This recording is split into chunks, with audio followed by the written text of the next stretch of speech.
Poor girl walks into a restaurant, asks to trade her easy bake oven for food. A millionaire sees everything. Before we dive into the story, drop a comment below and tell us where you're watching from. Enjoy the story. The gentle clink of fine crystal and the hushed murmur of important conversations filled the air at Bellevue, the most exclusive restaurant in the city. Jackson Prescott adjusted his platinum cufflinks, a 45th birthday gift to himself, and glanced at his watch. Thursday evening, 7:30 p.m. Like clockwork, as it had been for the past 5 years. The maitre d' had seated him at his usual table, the one in the corner with the view of both the entrance and the glittering city skyline. Privacy, control, and a vantage point. Everything Jackson valued in both dining and business. "Your usual Bordeaux, Mr. Prescott?" asked Sebastian, the sommelier who had served him for years. "Yes," Jackson replied without looking up from his tablet. The quarterly reports showed another record-breaking profit margin. Prescott Enterprises had just acquired its third pharmaceutical company this year. The board would be pleased. His shareholders would be ecstatic. Yet as Sebastian poured the deep red liquid into his glass, Jackson felt nothing. Not pride, not satisfaction, certainly not joy. Just the empty acknowledgement that this was how success was supposed to look. He raised the wine to his lips when the restaurant's heavy oak doors swung open. Jackson wouldn't have noticed. People came and went all evening, except for the sudden shift in atmosphere. Conversations halted. Heads turned. A small figure stood in the doorway, hesitant and visibly out of place. A little girl, perhaps 7 or 8 years old, clutching something yellow to her chest. Her blonde hair was neatly combed, but her clothes, a faded blue dress and worn sneakers, clearly marked her as someone who didn't belong in Bellevue's rarefied air. Jackson watched with detached curiosity as Marcus, the restaurant manager, approached the child. The girl's expression was serious, determined despite her obvious nervousness. She looked around at the elegant tables, the crystal chandeliers, the wealthy patrons in their evening wear, and swallowed hard. "I'm sorry, young lady," Marcus said, his voice professionally pleasant but firm. "We don't allow unaccompanied minors. Are your parents outside?" The girl shook her head. "No, sir." Her voice was small but clear. "I wanted to ask you something important." Marcus glanced around, clearly concerned about the disruption. "Perhaps outside would be better." "Please," the girl said, and now Jackson could see she was holding what appeared to be a toy oven. Its yellow plastic dulled with age and use. "It will only take a minute." Something in her voice made Jackson set down his tablet. Around him, the other diners were watching with expressions ranging from amusement to distaste. The girl lifted the toy oven slightly. "Could I trade this for, some food?" "It still works, I promise. My mom is sick and we couldn't pay our bills this month." Her voice wobbled slightly, but she stood straight, eyes fixed on Marcus's face. The manager's expression softened, but discomfort was evident in his posture. "I'm very sorry to hear that, but we don't. That is, we can't." "It's an easy bake oven," the girl continued earnestly. "You can make real cakes in it. It was a birthday present, but Mom needs food more than I need toys." Jackson found himself standing. The movement surprised him as much as it seemed to surprise his waiter, who nearly dropped the bread basket. "Marcus," he called, his voice carrying in the now quiet restaurant. "It's all right. The young lady can join me." He didn't recognize his own actions. In 15 years of dining at Bellevue, Jackson had never once invited a companion, let alone intervened in a situation that didn't concern him. Yet here he was, walking toward the small figure still clutching her yellow oven. Up close, he could see her eyes were a striking blue, intelligent and now wary as she assessed him. "My name is Jackson," he said, kneeling to meet her eye level. Another unprecedented action. "What's yours?" "Lily Bennett," she answered, her posture still guarded. "Are you sure it's okay?" "I don't want to bother anyone. I just thought someone might want this." She held up the toy oven again. "I'm sure. And while I don't need an easy bake oven, I would appreciate some company for dinner. Would that be acceptable?" A flicker of relief crossed her face, though suspicion remained. Smart girl, Jackson thought. Don't trust strangers too quickly, even ones in expensive suits. Can I take food home to my mom? She asked bluntly. She's too sick to come herself. Of course, Jackson said, standing and gesturing toward his table. We'll order extra. As they walked through the restaurant, Jackson felt the stares but found, oddly, that he didn't care. For the first time in longer than he could remember, he was doing something unpredictable, something that wasn't calculated to maximize efficiency or profit. Once seated, Lily placed her oven carefully on the chair beside her. Jackson noticed a faded name written in marker on its side. Lily's Bakery. So, Lily, Jackson began, tell me about your mother. The girl's expression grew serious. Her name is Charlotte. She's a nurse at Mercy Hospital, but she got pneumonia 3 weeks ago. The medicine costs a lot, and since Dad died, it's just us. She said this matter-of-factly, without self-pity. I'm sorry about your father, Jackson said, genuinely. When did he pass away? 2 years ago. He was helping people, in an accident, and got hurt really bad. Lily looked down at her empty plate. Mom says he was a hero. He sounds like one, Jackson agreed. And your mother is a nurse? That's an important job, too. Lily nodded, pride momentarily replacing worry. She helps sick babies in the hospital. She's really good at it. Everyone says so. Jackson signaled to the waiter, who approached cautiously. We'll have the chef's special for 2, with an additional meal to go, and perhaps some ice cream for dessert. He raised an eyebrow at Lily, who gave her first real smile of the evening. Yes, please, she said, then added earnestly, but nothing too expensive. Something twisted in Jackson's chest, a sensation so unfamiliar he couldn't immediately identify it. This child, worried about money while surrounded by people who thought nothing of spending her mother's monthly rent on a single meal. Don't worry about that, he said gently. Consider it a trade for brightening my evening. As they ate, Lily's natural childhood exuberance gradually emerged. She told him about her school, her favorite subjects, science and art, and how she was learning to cook simple meals since her mother had gotten sick. The easy bake oven was practice, she explained, patting the toy. Mom got it for my birthday, last year. I made little cakes every Sunday. And now you're willing to give it up? Jackson observed. Lily shrugged, but he could see it wasn't as casual a sacrifice as she pretended. Mom's more important than cakes. By the time dessert arrived, a chocolate souffle that made Lily's eyes widen, Jackson had made a decision that would alter the course of his carefully controlled life. Lily, he said, I'd like to help your mother with her medical bills, and perhaps with your groceries until she's well enough to return to work. The girl looked up sharply, suspicion returning. Why? You don't even know us. A fair question. Why indeed?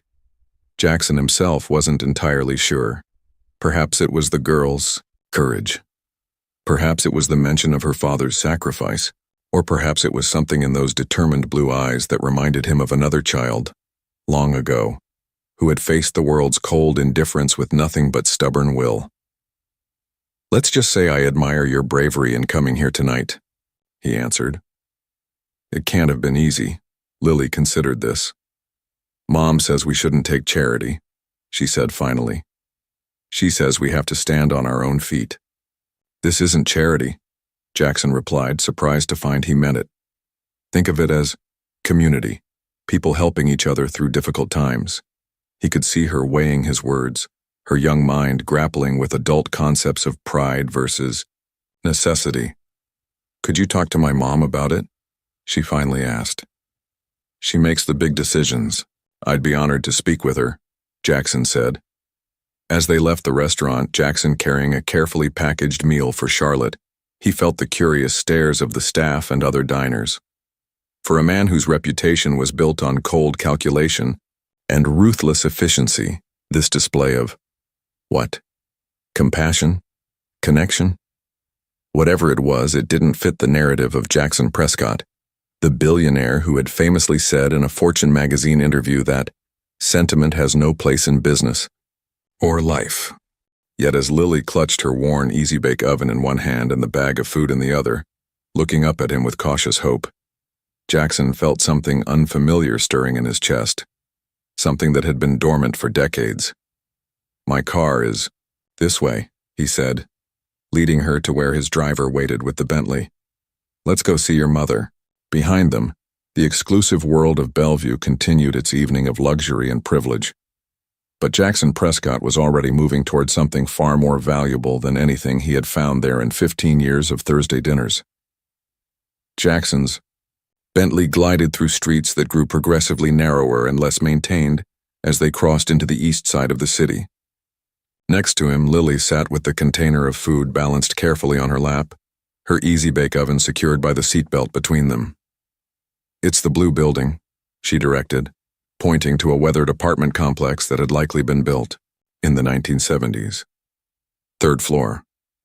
As Jackson stepped out of the car, the contrast between his world and Lily's struck him forcefully. The sounds of sirens in the distance, the flickering streetlight, the graffiti on the adjacent building wall, all elements that never penetrated his carefully curated existence. "Stay here, James," he instructed his driver, who looked visibly uncomfortable with the neighborhood. Lily led him through a small lobby with mailboxes showing various states of disrepair. The elevator had an out-of-order sign, so they took the stairs, the girl climbing with practiced familiarity while Jackson followed, noticing the worn carpet and faded paint. "Mom might be sleeping," Lily whispered as they reached her door. "She gets really tired now." She turned a key attached to a faded ribbon around her neck and pushed the door open softly. "Mom, I brought dinner, and someone who wants to help us." The apartment was small but meticulously clean. What it lacked in space and modern amenities, it made up for in thoughtful touches. Hand-drawn pictures taped to the refrigerator, bookshelves overflowing with well-loved volumes, a collection of nursing awards displayed proudly on one wall. A thin woman with Lily's same striking blue eyes sat up on the couch, a blanket around her shoulders. Despite her obvious illness, pale complexion, dark circles under her eyes, the slight wheeze in her breathing, Charlotte Bennett possessed a dignity that immediately commanded respect. "Lily, what have you done?" she asked, her voice hoarse, but clear. Her eyes fixed on Jackson with a mixture of confusion and wariness. "I apologize for the intrusion, Mrs. Bennett," Jackson began, suddenly feeling oddly nervous. "Your daughter visited Bellevue Restaurant tonight. She showed remarkable courage." Charlotte's eyes widened. "Lily, you were supposed to be at Mrs. Garcia's apartment." She turned to Jackson. "I'm so sorry if she bothered you, Mr. Prescott." Jackson Prescott. And she was no bother at all. Recognition flickered in Charlotte's eyes at his name, but she was more focused on her daughter. "Where did you get food from? Lily, please tell me you didn't." "I just asked if someone wanted to trade," Lily explained, setting the container on the coffee table. "For my Easy-Bake." And Mr. Prescott said he wanted to help instead. Charlotte's expression shifted from confusion to mortification. "Mr. Prescott, I can't accept—" "Please," Jackson interrupted. "At least accept the meal. Beyond that, we can discuss options that respect your independence while still addressing immediate concerns." Something in his tone, perhaps the absence of condescension, made Charlotte pause. She studied his face, looking for hidden motives. "Why would you help strangers?" she finally asked. It was the second time tonight he'd faced this question, and Jackson still wasn't entirely sure of the answer. But as he stood in this modest apartment, watching a clearly proud woman fighting both illness and poverty while her daughter tried to sell her beloved toy for food, he knew he couldn't walk away, "because your daughter reminded me that some things matter more than money," he said simply. "Now please eat while it's still warm. We can talk after." Charlotte nodded slowly, and Lily eagerly opened the container, releasing the aroma of gourmet food into the small apartment. As Jackson watched them, an unexpected memory surfaced. His mother, decades ago, trying to hide her cough as she worked double shifts to keep them afloat. He had been younger than Lily when pneumonia had finally taken her. leaving him alone in the world. Some patterns, it seemed, were not meant to repeat. A week later, Jackson stood outside the Bennett's apartment door, a bag of groceries in one hand and a folder of medical documents in the other. 3 visits in 7 days, unprecedented for a man whose personal connections typically lasted no longer than a business quarter. He knocked, hearing the now familiar patter of Lily's footsteps rushing to answer. "Mr. Prescott," she exclaimed, her face lighting up. "Mom's feeling better today. She sat up for breakfast." The simple achievement, stated with such joy, put Jackson's morning conference call, where they'd celebrated a $50 million acquisition, into sharp perspective. "That's excellent news," he said, following her inside. "And please call me Jackson." The apartment looked brighter today. Sunlight streamed through the windows, and Charlotte sat in an armchair rather than lying on the couch. Though still thin, some color had returned to her face. "You didn't need to bring groceries again," she said, though her tone held more gratitude than reproach. "The specialist you sent was more than enough." After their first meeting, Jackson had arranged for a top pulmonologist to visit Charlotte. The doctor had adjusted her medications and treatment plan, resulting in noticeable improvement. "It's no trouble," Jackson replied, setting down the bags.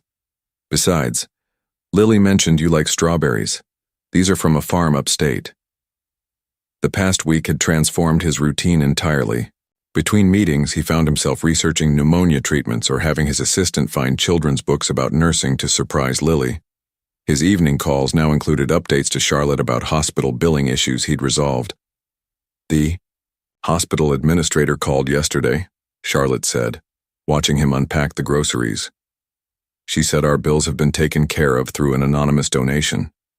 Jackson concentrated on arranging fruit in a bowl. "That's fortunate, Jackson."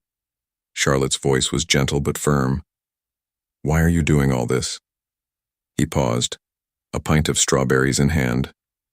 The question deserved an honest answer, but the truth was, he wasn't entirely sure himself.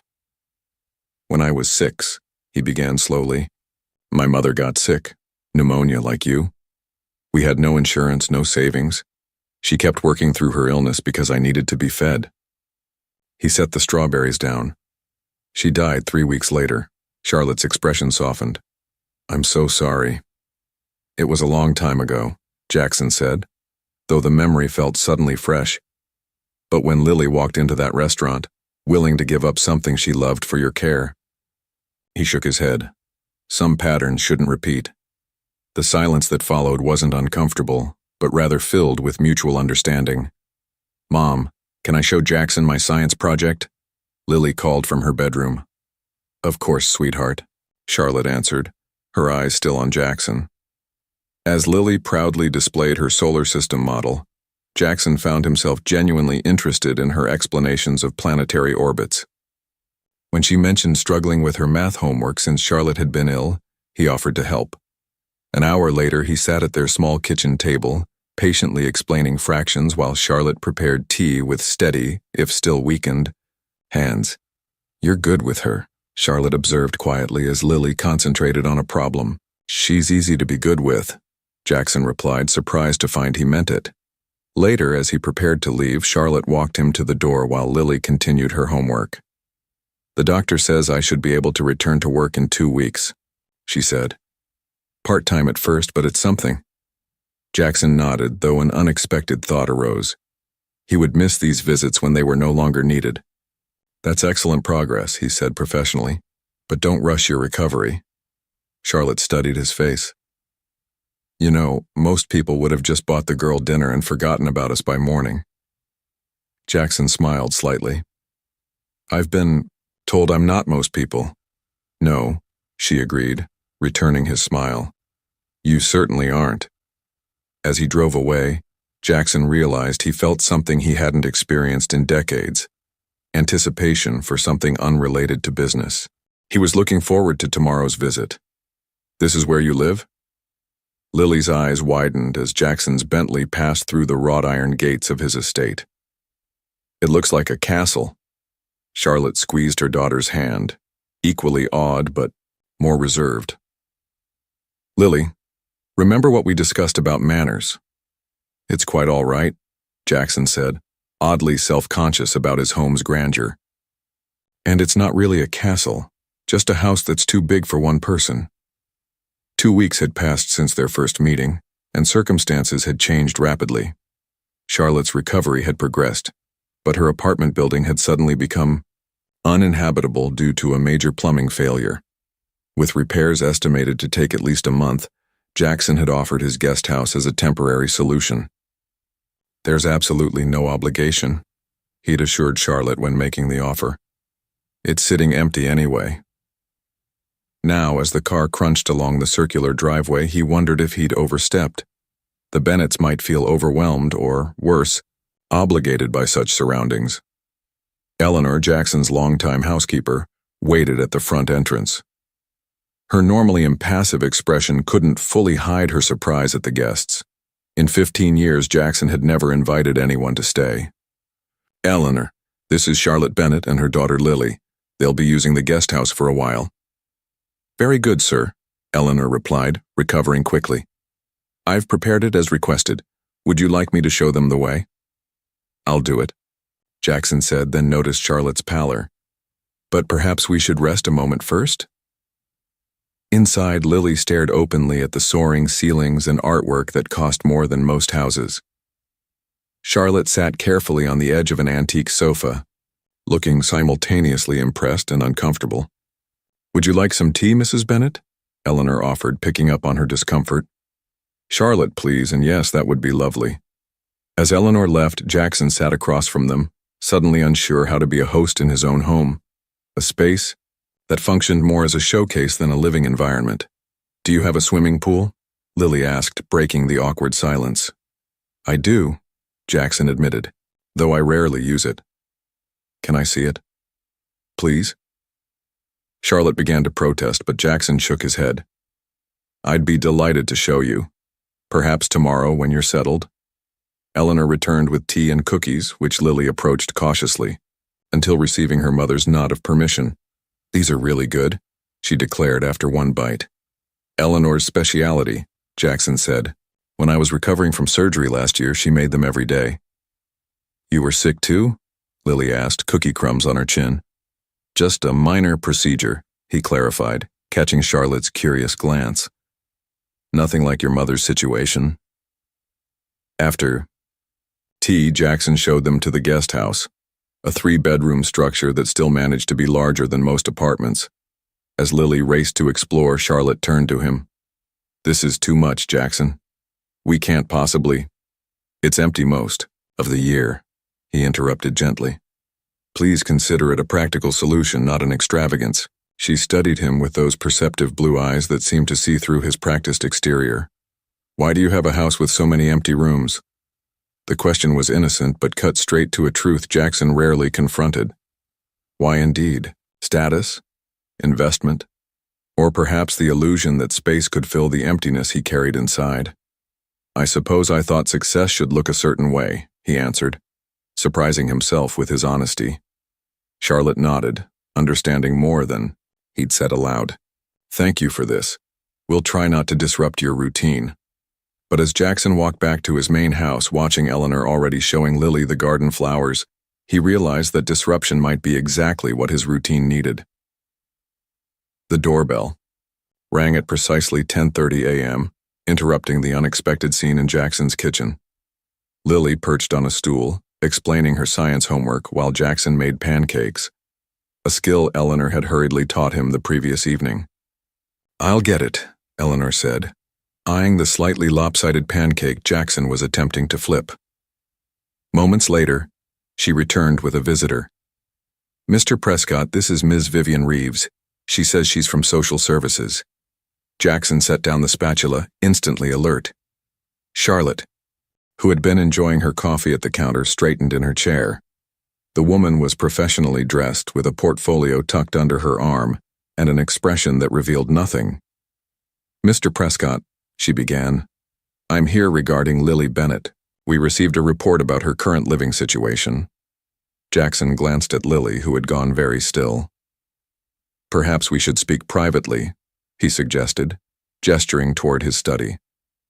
Once there, Vivian wasted no time. "Mr. Prescott, I understand. You've recently taken in a single mother and her child. As a social worker, I need to ensure this arrangement is appropriate." Jackson kept his expression neutral. "Their apartment building experienced plumbing issues. They're temporary guests. Ms. Bennett is a nurse recovering from pneumonia." Vivian made notes. "And your relationship with Ms. Bennett is—" "Friendship," Jackson replied firmly. "Quite a generous friend to offer accommodations in one of the city's most exclusive neighborhoods." Her tone remained professional, but her implication was clear. Jackson felt a flash of anger. "Is there something specific you're concerned about, Ms. Reeves?" "My concern is for the child," she replied. "When someone of your position suddenly develops an interest in a struggling family, questions naturally arise." The insinuation hung in the air between them. "I met Lily when she came to Bellevue Restaurant to trade her toy for food," Jackson stated coldly. "Her courage reminded me of my own childhood poverty. I'm helping because I can and because it's right. Nothing more." Vivian studied him. "Your background shows no previous interest in charitable causes involving children. This represents quite a change." "Perhaps I needed to meet Lily to understand what matters," Jackson replied. After several more probing questions, Vivian requested to speak with Charlotte and Lily separately. Jackson waited in his study, unaccustomed to the feeling of being judged and found potentially wanting. 30 minutes later, Vivian returned. "Ms. Bennett speaks highly of you," she acknowledged, "and Lily seems comfortable here. For now, I have no immediate concerns." "For now?" Jackson repeated. "I'll be filing a report and conducting a follow-up visit in 2 weeks. Unusual living arrangements between unrelated adults and children are something we monitor closely." After she left, Jackson found Charlotte in the guest house, her expression troubled. "I'm so sorry," she began. "Someone at the hospital must have reported seeing us with you. I never intended—" "You have nothing to apologize for," Jackson interrupted. "This is my fault. I didn't consider how our arrangement might appear to others." "She asked if there was a romantic relationship between us," Charlotte said, unable to hide her embarrassment. Jackson hadn't considered how his actions might compromise Charlotte's reputation. He'd been focused on practical solutions, not appearances. "I should start looking for a new apartment," Charlotte said quietly. "Your generosity has been incredible, but I can't allow this to complicate your life further." "No," Jackson said, surprising himself with his vehemence. "This is temporary, and your recovery is the priority.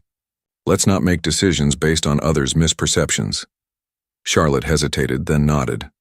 "All right, but only until I find something suitable." As Jackson walked back to the main house, his phone buzzed with a text from his CFO. "Board members asking questions about your repeated absences. Seth J. reporter called about rumors you're experiencing personal issues. Need to discuss damage control." Jackson pocketed the phone without responding. For the first time in his career, the opinions of the board and the press seemed remarkably unimportant. "Mr. Prescott, the board is waiting," his assistant reminded him, gesturing toward the conference room where 12 people sat around a gleaming table. Jackson checked his watch. 2:15 p.m. Lily's science presentation started at 2:30, and he had promised to attend. He had exactly 45 minutes to convince the board to delay the Westridge Pharmaceuticals acquisition. "Gentlemen, ladies," he began, entering the room with practiced authority. "I've reviewed the Westridge proposal thoroughly, and I have concerns." For the next 30 minutes, Jackson presented a masterclass in business strategy, outlining potential regulatory issues and suggesting a 3-month delay to resolve them. The board members, accustomed to his meticulous analysis, raised few objections. "So we're agreed," Jackson concluded, glancing again at his watch. "We'll revisit Westridge next quarter."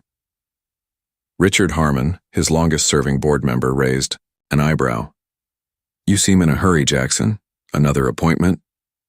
"Yes," Jackson replied simply, gathering his documents. "Anything the board should know about?"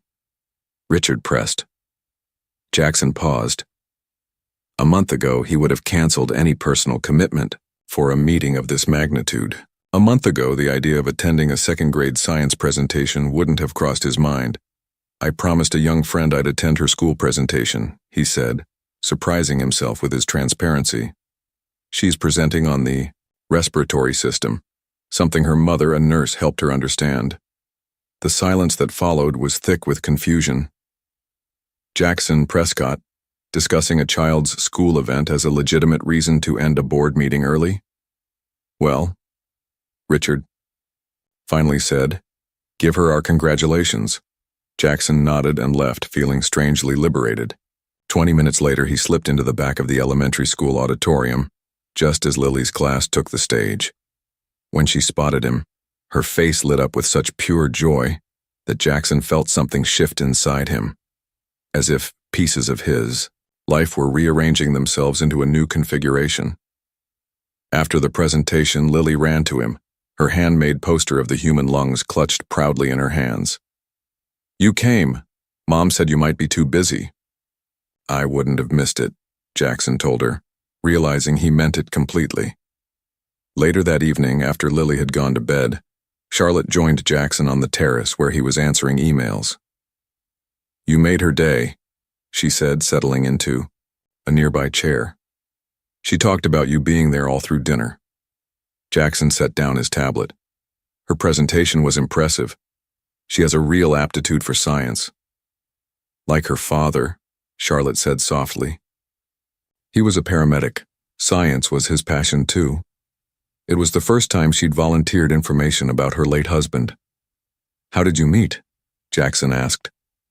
Charlotte smiled at the memory. "Car accident, actually. Nothing serious, but enough to need medical attention." He was the paramedic who responded. He kept checking on me after, bringing me medical journals he thought I'd find interesting since I was in nursing school. "He sounds like a good man." "The best," Charlotte agreed.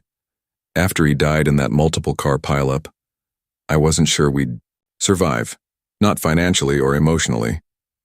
But Lily." She shook her head in wonder. She became so strong, so determined to make him proud. Jackson thought of the little girl offering her cherished toy for her mother's well-being. "She's remarkable." "Yes," Charlotte nodded. "And she's becoming attached to you, Jackson. When you didn't answer her call yesterday, she was worried you'd stopped caring about us." The gentle warning was clear. "Be careful with my daughter's heart." "Had to silence my phone during negotiations," he explained. "It won't happen again." Charlotte studied him. "You rearranged your day for a second-grade presentation. That's not something I expected from Jackson Prescott, CEO." "Neither did I," he admitted. "But I'm finding that some commitments matter more than business." "Even board meetings?" she asked, clearly having heard about his hasty departure. "Even those," he confirmed. Charlotte was quiet for a moment, then said, "Just be sure, Jackson. Because if you start something you can't finish, with Lily, with these gestures, it would be worse than never starting at all." Her words carried the weight of a woman who had already lost once, who couldn't bear to see her daughter lose again. "I understand," Jackson said, and for the first time in years he was making decisions with his heart as much as his head. "Higher, Jackson, higher!" Lily squealed as she soared on the park swing, her blonde hair catching the sunlight. Jackson obliged, pushing gently but firmly, still unused to the delicate balance required, enough force to create excitement, but not enough to frighten. From a nearby bench, Charlotte watched them, a smile playing on her lips. 6 weeks had passed since they'd moved into Jackson's guest house, and the transformation in all of them was unmistakable. Charlotte herself had regained her strength, returning to part-time shifts at the hospital. Jackson had convinced her to accept a temporary position with his foundation's healthcare initiative, work she could do remotely while continuing her recovery. But the most profound changes were in Jackson himself. "Did you see how high I went?" Lily asked breathlessly as she finally hopped off the swing. "I believe you almost reached the clouds," Jackson confirmed solemnly, earning a giggle. "Can we get ice cream before the movie, please?" Jackson glanced at Charlotte, who nodded her permission. These Sunday excursions had become their ritual, an activity followed by dinner and a movie back at the house. Last week had been the Natural History Museum, the week before a trip to the Botanical Gardens, places Jackson hadn't visited in years, if ever, now seen through the fresh perspective of a 7-year-old's enthusiasm. At the ice cream shop, Jackson watched as Lily deliberated between flavors with the seriousness of a Supreme Court justice.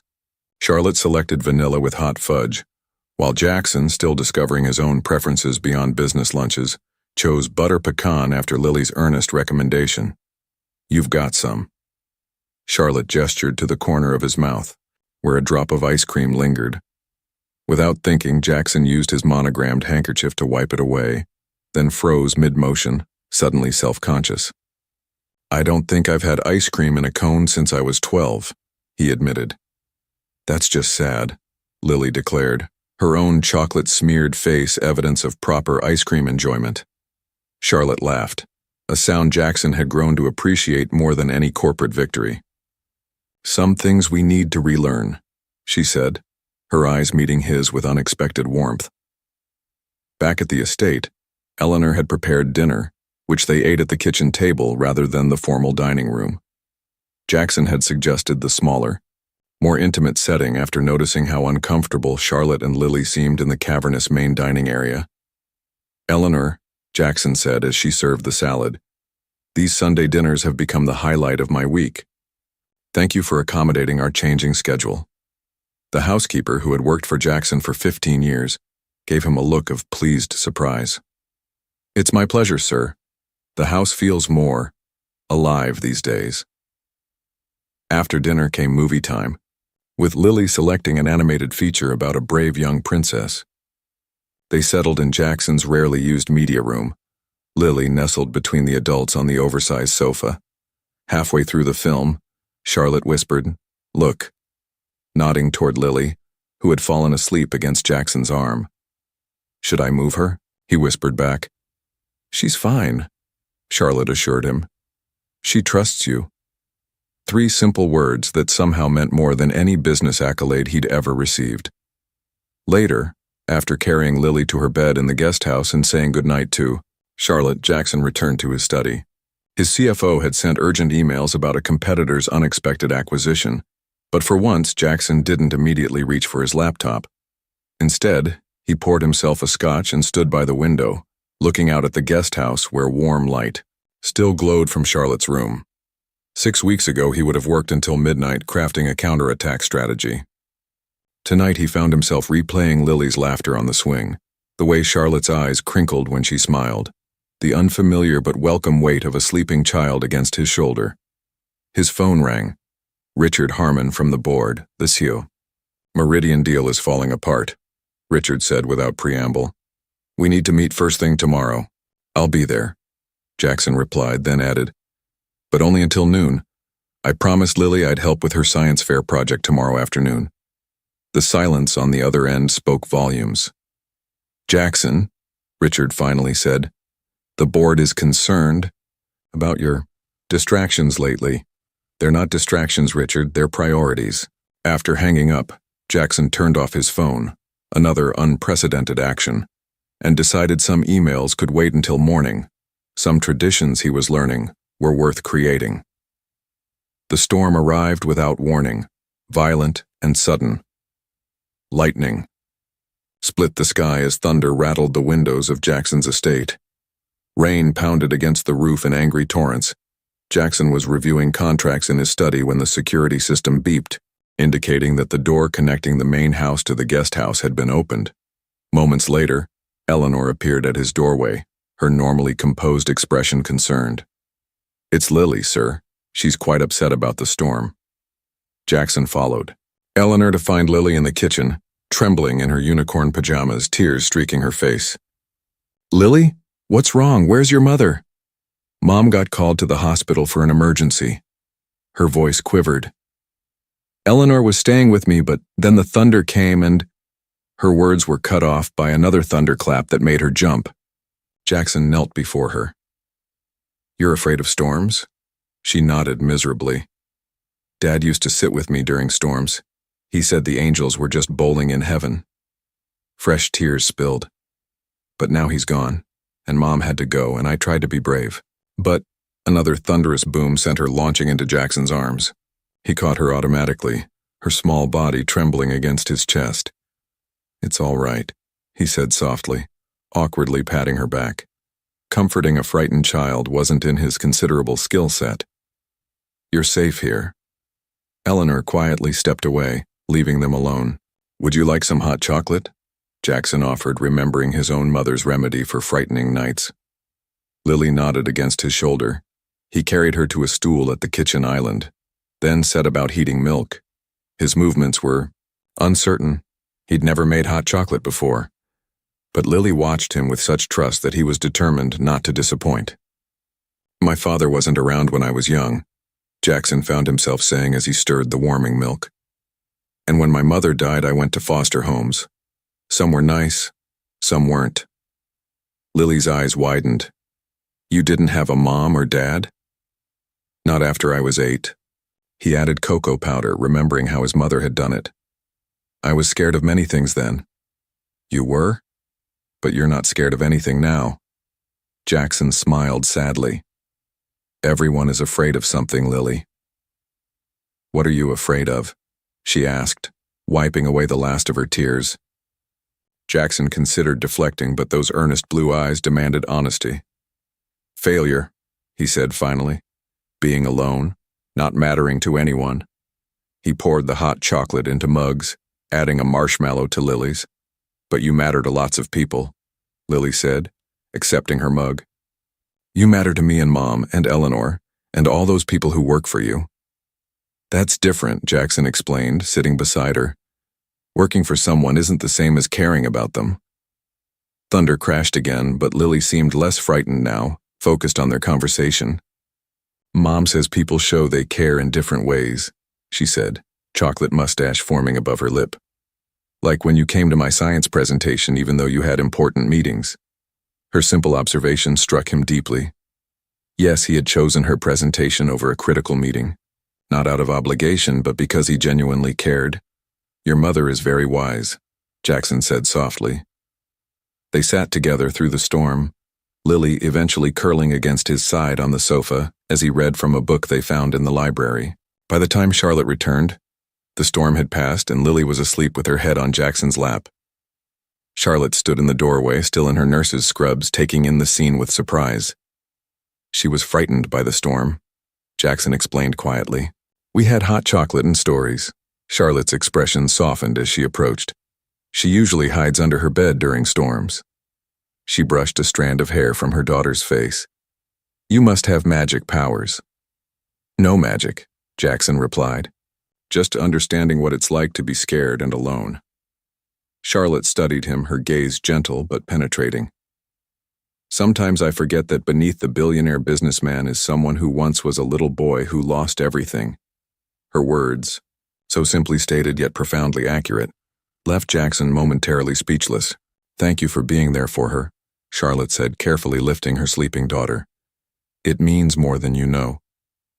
As they left, Jackson remained on the sofa, realizing that for the first time in decades, someone saw him not just as Jackson Prescott, CEO, but as simply Jackson, a man with fears and a past capable of both vulnerability and comfort. It was terrifying and strangely freeing. "I circled the parts I don't understand," Lily said, sliding her math homework across the kitchen table to Jackson. It was a Tuesday evening and the scene had become remarkably ordinary. Lily at homework, Charlotte preparing dinner, Jackson arriving home early enough to join them rather than working late at the office. "Fractions again, huh?" Jackson studied the worksheet. "Let's tackle these together." 2 months had passed since the Bennetts had moved into his guest house. The plumbing in their apartment building had long been fixed, but neither Charlotte nor Jackson had mentioned them moving out. The arrangement had shifted from temporary solution to comfortable routine. Charlotte, now fully recovered, had taken a part-time position at the hospital while continuing to consult for Jackson's healthcare foundation. The flexible schedule allowed her to be home when Lily returned from school.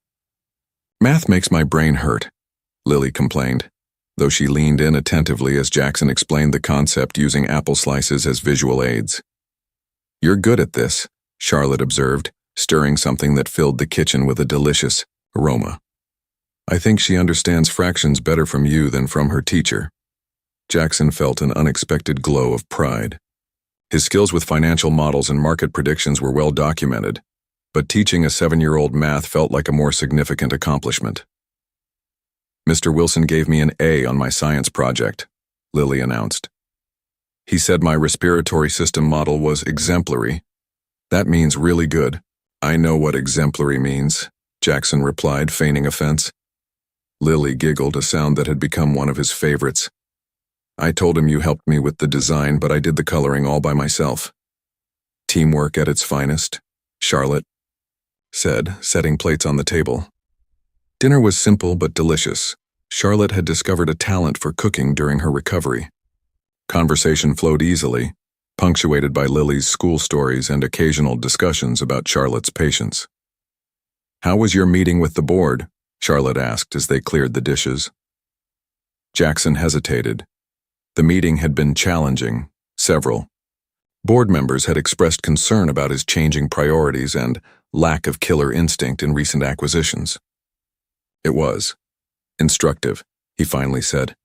Richard Harmon suggested I might be losing my edge. Charlotte raised an eyebrow. And are you? I'm not sure edge is what matters anymore, Jackson admitted, surprising himself with his honesty. The corporate world measures success in numbers, not moments. Charlotte considered him thoughtfully as she loaded the dishwasher. And which matters more to you now? Before Jackson could answer, Lily called from the living room where she'd gone to fetch a book. Mom, Jackson, come quick, I'm on TV. They hurried in to find a local news report about Lily's school science fair. The camera panned briefly to Lily explaining her project to a judge, with Jackson visible in the background, looking proudly attentive in a way no business achievement had ever inspired. You're famous now, Jackson teased as the segment ended. Lily beamed. The news lady interviewed me about my project. She asked who helped me, and I said you did, and she looked really surprised. Why surprised? Charlotte asked. She said, Jackson Prescott helped with your science project. And I said yes. He's really smart about lungs because his mom died from not being able to breathe right. Was that okay to say? She looked suddenly uncertain. Jackson felt a momentary tightness in his chest at hearing his personal history so innocently repeated. It's fine, Lily. It's true. Later, after Lily had gone to bed, Jackson's phone buzzed with a text from his publicist. Fox Business wants to interview you about your mentorship of underprivileged children. Apparently you were spotted at an elementary school science fair. He set the phone down without responding. The corporate world was finally noticing his absence, interpreting his personal choices through their own lens, calculating what advantage he must be seeking, what strategy he was employing by spending time with a child and her mother. They couldn't understand that for the first time in decades, Jackson Prescott wasn't following a strategy at all. He was simply living. Everything okay? Charlotte asked, noticing his expression as she entered with 2 cups of tea. Perfect, he replied, and was surprised to realize he meant it. Jackson stared at the email on his tablet, reading it a third time though the words remained unchanged. Charlotte had received a job offer from Boston Children's Hospital, a prestigious position in their neonatal intensive care unit. The opportunity was exceptional, one that would advance her career significantly, and it was over 200 miles away. He set the tablet down just as Charlotte entered his study, her expression a mixture of excitement and uncertainty. You saw the offer, she said, noticing the email on his screen. I did. Congratulations. It's an incredible opportunity. I haven't accepted yet, she replied, sitting across from him. I wanted to discuss it with you first. 3 months had passed since the Bennetts had moved into his guest house. 3 months of dinners together, weekend outings, homework help, and movie nights.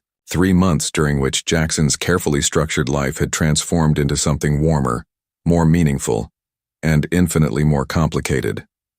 It's perfect for you, Jackson said, maintaining his composure despite the hollow feeling spreading in his chest. Your specialty?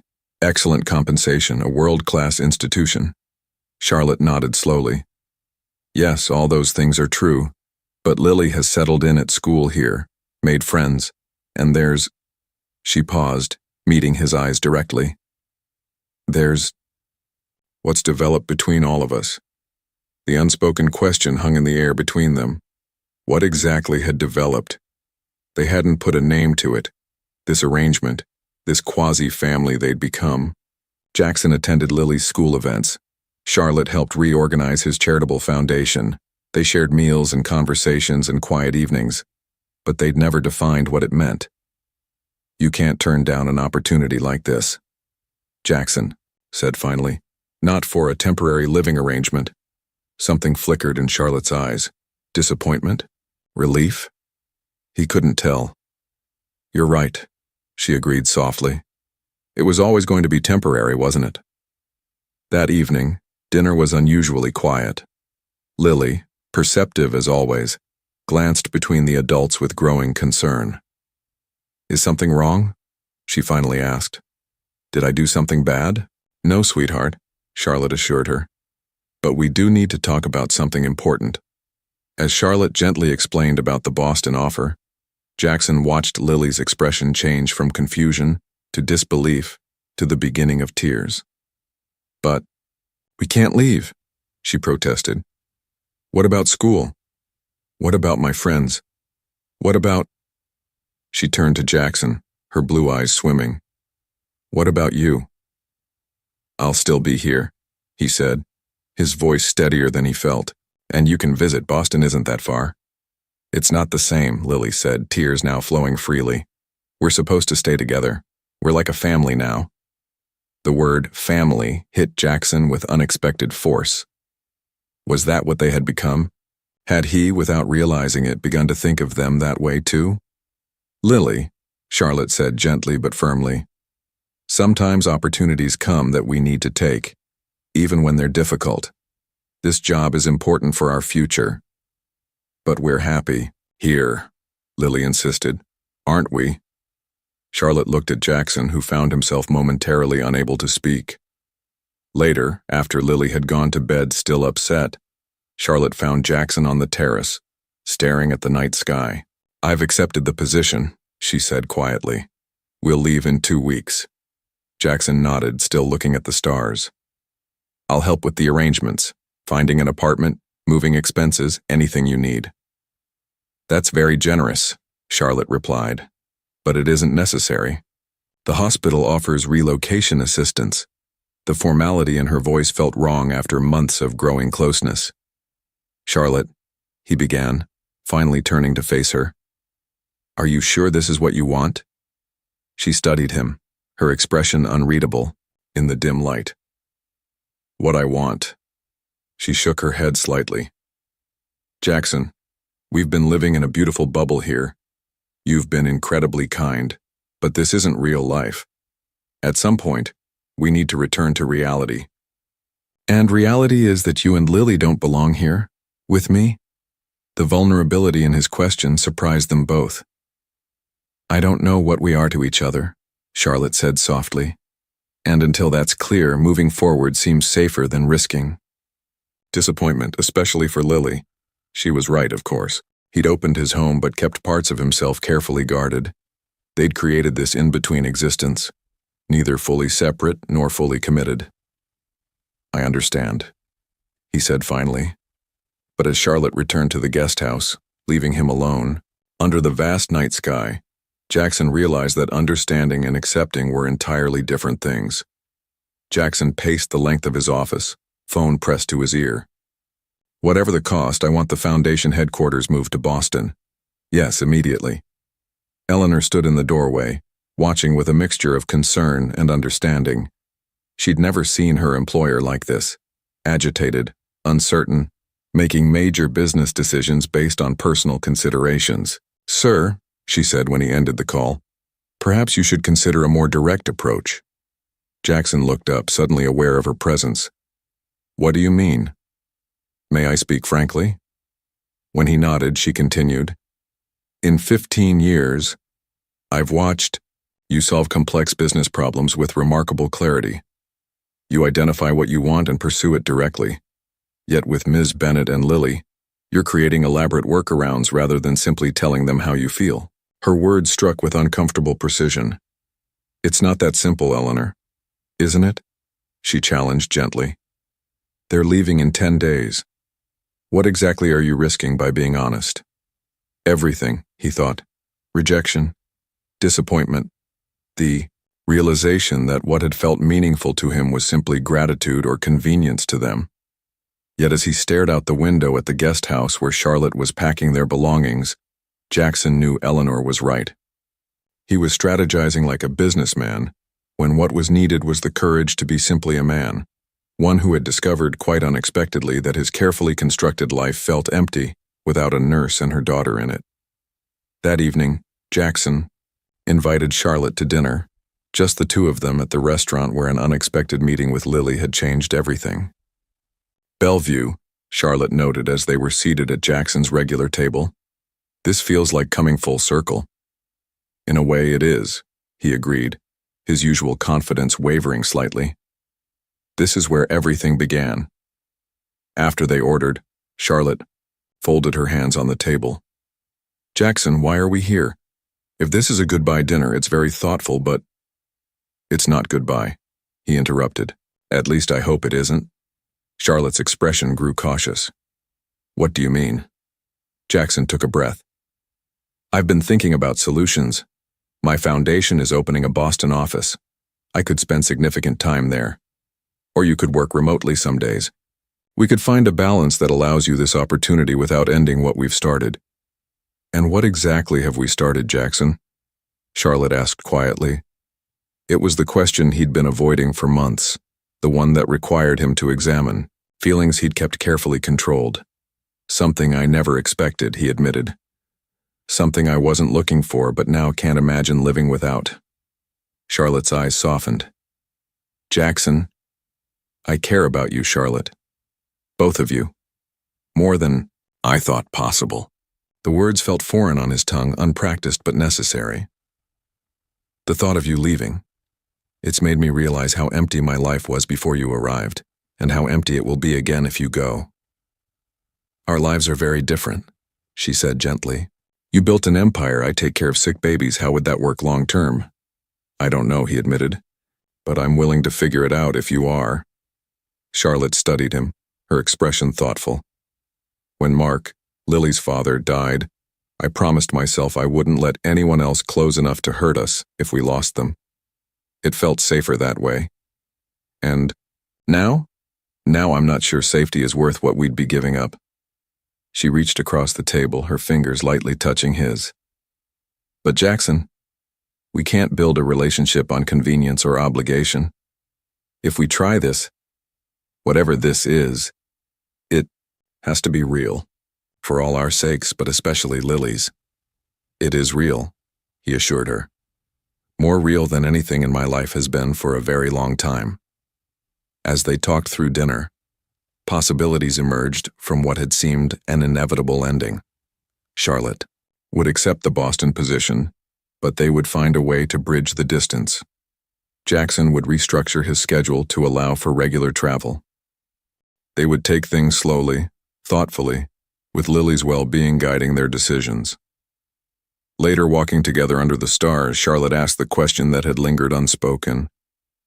Why haven't you built a family of your own, Jackson?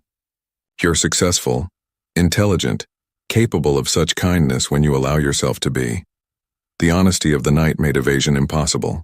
After my mother died, I learned that attachment means vulnerability, he said quietly. I decided success was safer than connection. Until a little girl walked into a restaurant with an easy-bake oven and reminded me what courage really looks like. Charlotte's hand found his, their fingers intertwining in the darkness. Neither knew exactly what the future held, but for the first time, they were willing to face it together. Jackson examined the documents one final time before signing.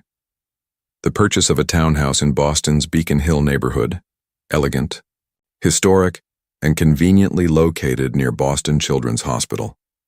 A surprise for Charlotte and Lily, who had been struggling to find suitable housing with Boston's competitive rental market. The paperwork is in order, Mr. Prescott, his real estate attorney confirmed. The property is yours. Would you like to see it first, or shall we arrange for the keys to be delivered to Ms. Bennett directly? I'll present them myself, Jackson replied. I'm flying to Boston tomorrow. 5 days had passed since their dinner at Bellevue. 5 days of careful planning, of rearranging his schedule to accommodate regular trips to Boston, of imagining a future divided between two cities but united by something stronger than geography. The next morning, Jackson arrived at Charlotte's new workplace with a bouquet of lilies and a small gift box containing the house keys. He waited patiently as the receptionist announced him, taking in the bright modern facility where Charlotte would be helping save vulnerable newborns. Jackson? Charlotte appeared, looking professional and confident in her new hospital ID badge. This is a surprise. I thought you were coming tomorrow. I wanted to see your first day, he explained, presenting the flowers. And I have something for you. Charlotte smiled, but there was a slight wariness in her expression. That's very thoughtful. I have a break in 10 minutes. We could talk in the cafeteria? The cafeteria was crowded with staff in various colored scrubs. They found a small table in the corner where Jackson handed her the elegant blue box. What's this? She asked. A solution to your housing problem, he replied. Open it. Charlotte lifted the lid, confusion crossing her face at the sight of the keys. I don't understand. A townhouse on Beacon Hill, Jackson explained. 4 bedrooms, a small garden, walking distance to the hospital, and an excellent school for Lily. It's yours. Well, not legally yours yet, but we can discuss those details later. For now, consider it a lease with very favorable terms. He had expected delight, relief, perhaps even happy tears. Instead, Charlotte's expression closed like a door shutting. You bought a house? Without telling me?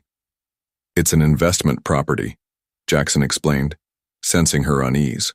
It makes financial sense, and it solves your immediate need. My immediate need, Charlotte repeated, her voice cooling. Jackson, we discussed trying to build something real between us, something equal, and your solution is to… What? Make me your charity case, your kept woman? That's not… Jackson began, but Charlotte cut him off. I know you meant well, she said, lowering her voice as a nearby table glanced their way. But this is exactly what I was afraid of. You see a problem, you throw money at it.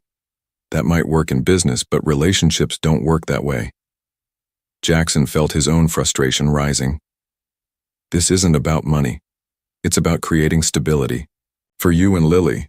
Stability I didn't ask for and can't reciprocate, Charlotte replied. How am I supposed to feel living in a house I could never afford on my own? What message does that send to Lily about independence, about earning your way? I thought you'd be happy, Jackson said, genuinely bewildered by her reaction. Charlotte sighed, her anger giving way to resignation. That's the problem, Jackson. You didn't really think about how I'd feel at all. You thought about the problem, housing, and implemented a solution that made sense to you. A nurse approached their table. Dr. Kelly needs you in the NICU, Charlotte. Charlotte nodded, then turned back to Jackson. I need to go. And I think we need some time to reconsider whether this can work. We come from different worlds, Jackson. Maybe we should accept that. She slid the box back across the table, stood, and walked away without looking back. 2 days later, Eleanor found Jackson in his study, staring at the Boston property contract. Ms. Bennett called, she said carefully. She asked that you not contact her for a while. She says Lily has been enrolled in a new school and they're staying temporarily with a colleague until they find suitable housing. Jackson nodded, not trusting himself to speak. Sir? Eleanor ventured. Perhaps in time. That will be all, Eleanor. Jackson interrupted. When she left, he reached for the phone, nearly calling Charlotte before remembering her request. Instead, he called his office. Push all meetings to next week, he instructed his assistant. And tell the board I'll be unavailable for the quarterly review. For the first time in his career, Jackson Prescott was shirking his professional responsibilities and finding he didn't care. The empire he'd built, the success he'd pursued with single-minded determination, suddenly felt meaningless compared to what he'd lost, or rather, what he'd never truly had to begin with. Sir, there's an envelope addressed to you. Personal, not business. Jackson looked up from his desk where quarterly reports lay neglected. 3 weeks had passed since the Boston disaster. 3 weeks of silence from Charlotte and Lily. The envelope contained a child's drawing and a printed flyer. Boston Academy Spring Program. Famous scientists through history. A star was drawn beside Lily Bennett, Marie Curie, with a performance, time circled in purple crayon. No note. No explanation. Just an invitation that could only have come from Lily herself. Jackson stared at it, hope and uncertainty battling within him. That Friday found him sitting in the back row of the school auditorium, watching as nervous children took the stage. When Lily appeared in a lab coat with her hair powdered gray, the sound system suddenly squealed with feedback. She froze, her prepared speech forgotten as panic crossed her face. Her eyes searched the audience desperately until they found Jackson. Their gazes locked and her small shoulders straightened. Marie Curie once said, she began with renewed confidence, "Nothing in life is to be feared, it is only to be understood." After the performance, Charlotte stood waiting in the lobby, her expression a complex mixture of surprise and resignation. "She sent the invitation, didn't she?" Charlotte asked. "Yes," Jackson answered. "I wouldn't have come otherwise." "I know." Her voice softened. "She misses you. We both do." They sat in a small cafe near the school, an untouched plate of cookies between them. Lily had been thrilled to see Jackson, hugging him fiercely before Charlotte gently explained they needed to talk privately. "I shouldn't have reacted that way," Charlotte admitted. "The house was generous, but—" "No," Jackson interrupted. "You were right. I was solving a problem, not building a relationship. I'm used to fixing things with money." A silence fell between them, heavy with unspoken words. "Mom?" Lily appeared beside their table, having escaped the teacher tasked with watching the children after the performance. "Lily, I told you to wait." "But it's important," Lily insisted, her Marie Curie wig slightly askew. She looked between them, blue eyes determined. "Are you two fighting because of me?" "No, sweetheart," Charlotte assured her. "Adult relationships are complicated." "They don't have to be," Lily said with a child's certainty. "Mom smiles more when you're around, Jackson. And you laugh when you're with us. You didn't laugh before, did you?" Jackson shook his head, speechless at her perception. "Dad would want us to be happy," Lily continued. "And we were happy together. Can't we just be a family again?" Charlotte's eyes filled with tears as she looked at Jackson, who found himself equally moved by the simple wisdom of a 7-year-old who saw what they'd been too afraid to acknowledge. "Sometimes," Jackson said softly, "it takes the bravest person in the room to speak the truth." 6 months later, Jackson's estate had transformed. The formal living room now housed a piano where Lily practiced diligently each afternoon. The once pristine kitchen regularly bore evidence of baking experiments, some more successful than others. Bookshelves that had displayed leather-bound classics now shared space with children's literature and medical journals. Most notably, the guest house stood empty.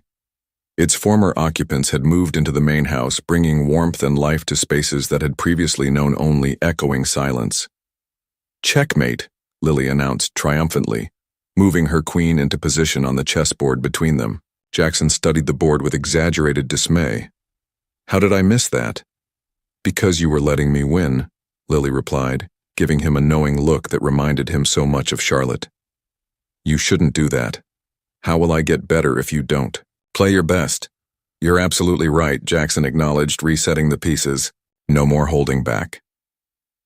From the kitchen came the sounds of Charlotte preparing dinner, humming softly as she worked. The delicious aroma of her signature lasagna filled the air, a comforting reminder of the new rhythms their lives had established. Eleanor entered the room, her once formal demeanor now considerably warmed. "Phone call for you, sir. Mr. Harmon says it's urgent." "Tell him I'll call back tomorrow," Jackson replied without hesitation. "Family time is non-negotiable." Eleanor smiled, no longer surprised by such responses. "Very good, sir." After Lily had decisively won a second game, legitimately this time, she ran to fetch something from her room. Charlotte joined Jackson on the sofa, curling naturally against him. "The hospital called," she said. They're offering me the department director position. That's incredible, Jackson said, genuinely proud. You've accomplished so much in just 6 months. It means more responsibility, longer hours sometimes, she cautioned. We'll make it work, he assured her. That's what families do. The word family no longer felt foreign on his tongue. What had begun as an unexpected encounter at a restaurant had evolved into something Jackson had never thought possible for himself. A genuine connection that transcended his world of acquisitions and assets. Lily returned, carefully carrying her easy bake oven, the same worn yellow toy she'd once offered to trade for food. Can we make dessert? She asked. I found a new recipe. Of course, Jackson replied. The sight of the toy oven still triggered a rush of emotion, the memory of a small, brave girl willing to sacrifice something she loved for someone she loved more. As they gathered around the kitchen island, the three of them working together to create tiny, imperfect cakes, Jackson reflected on the journey that had brought them here. The path had not been straight or simple. There had been misunderstandings, adjustments, and necessary compromises on all sides. Charlotte had accepted the Boston position, but negotiated a schedule that allowed them to split time between both cities. Jackson had restructured his company to permit remote work and delegated responsibilities he'd once jealously guarded. They'd found a rhythm that honored both their careers while prioritizing their relationship and Lily's stability. They're ready, Lily announced as the timer dinged. She carefully removed 3 small cakes from the toy oven, presenting them proudly. They looked delicious, Charlotte praised, accepting hers. Jackson took his with appropriate solemnity. A masterpiece. As they enjoyed Lily's creation, making appreciative noises despite the slightly overdone edges, Jackson felt a profound contentment that no business success had ever provided. His empire of steel and glass stocks and assets would always be part of him, but it was no longer what defined him. I have news too, he said when they'd finished the last crumbs. The Foundation's pediatric healthcare initiative secured funding for 10 new clinics nationwide. That's wonderful, Charlotte said, squeezing his hand. You're changing lives. Just as you changed mine, he replied softly. Later that evening, after Lily had gone to bed, Jackson and Charlotte stood on the terrace beneath a canopy of stars. The same stars that had witnessed their first honest conversation months ago now shone down on 2 people who had found their way back to each other, stronger for having navigated the journey. Are you happy? Charlotte asked, her head resting against his shoulder. Jackson thought of his life before, the cold precision, the relentless pursuit of more, the emptiness he'd refused to acknowledge. And he thought of now, messy, unpredictable, occasionally chaotic, and infinitely more meaningful. Happier than I ever imagined possible, he answered truthfully. In the quiet night, with the woman he loved beside him and a sleeping child who had taught him more about courage than any business negotiation ever could, Jackson Prescott, once defined solely by his billions, had finally discovered what true wealth meant.